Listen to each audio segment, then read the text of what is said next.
Hello, my name's Charles Brennan. I'm the editor-in-chief of the International Journal of Food Science and Technology. And welcome to another Coffee with the Editor session.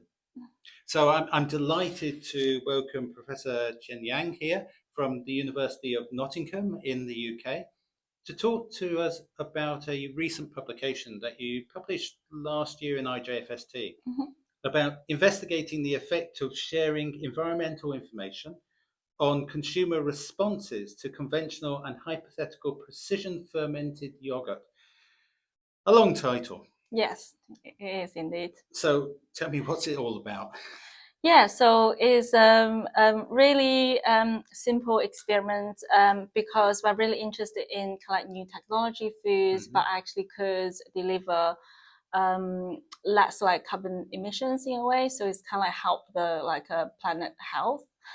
So the study is very much about getting consumer perceptions before the products are widely available on the market.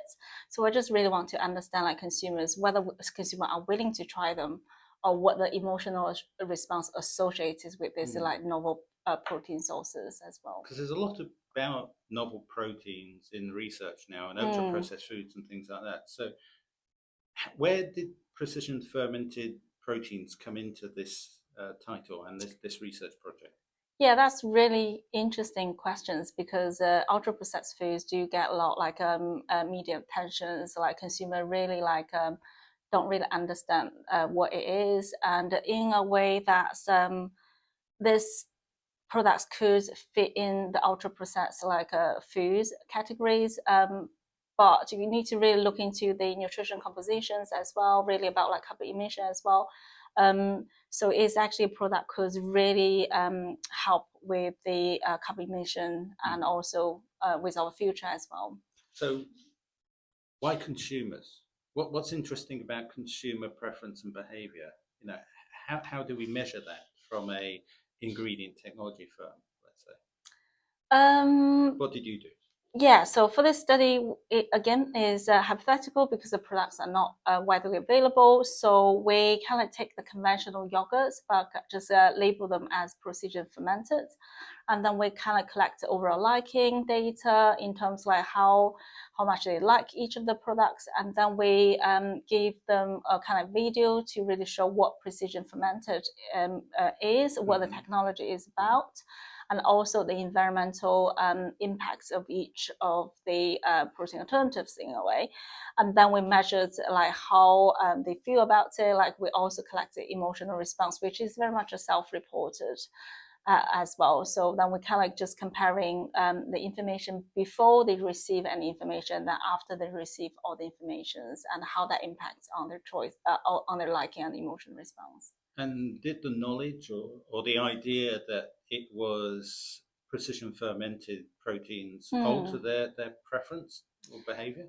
Yeah, it does alter a little bit. So, so first of all, we give the consumer the option to say no, they don't want to try because it's really like a novel technology.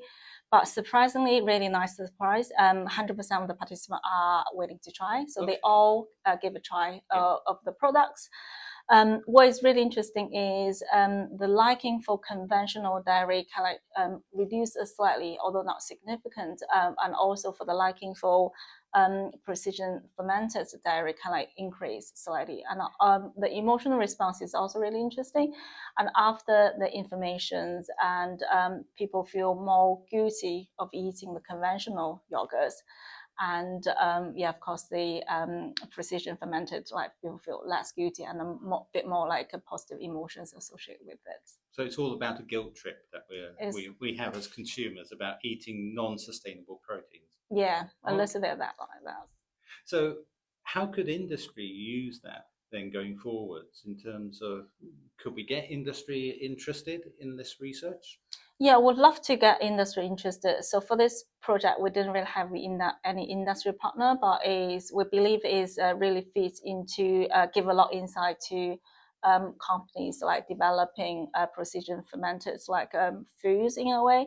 So it just really highlights the importance of like sensory appeal, because this study kind of take the conventional yogurts with the assumption that like the taste is really good, is almost identical to the conventional dairy. But if the taste is not there, then like any of the like information is not going to really impact on consumer responses in a way. It's just like giving the insight that the product needs to be right before it's launched to the markets, and to helping consumers to repeatedly go buying the products and continue that purchase intention as well. And have you done any follow-up studies in terms of that repeat purchase or that consumer intention and behavior, that psychology? Yeah, we did a little bit on that. So we did another study looking to kind of protein alternatives, so really like bridging the gaps between sensor testing and also like food choices in the real life. So that is more about like a lunch option kind of like study. And that study also like so we kind of giving a bit like taste tasting in the second session. Really look at their choices before that, and after that also give them information about footprint, those kind of things. So it's really interesting study because their choices actually changed quite a lot afterwards. And what we found is the taste dominant is driving quite a lot of their choices. If the taste is not delivered, even though they are quite happy to try the new products at the beginning, they are not going to continue with that if the taste cannot deliver. That's tricky. So if you were then talking to a consumer and you giving a 10-second, 30-second pitch about the research and how that will impact them and society and the world, and doing that to camera, for instance, what would your take-home message be? Yeah, I think we need more sustainable foods for the future, and like a precision fermented dairy is one of them. So we need to be more responsible and making more like sustainable food choices to really help the planet and help people. So I do believe, like personally, there's like a new novel protein sources are the future. So yeah, and we need to do things right to help with that. And on that note, Professor Yang, thank you very much. It's fascinating. I'm sure that we'll continue discussing this in a few minutes' time. But for now, I would say thank you very much for giving the presentation and this coffee with the editor. And enjoy our coffees. Yeah, thank you so much. Thank you. Thank you.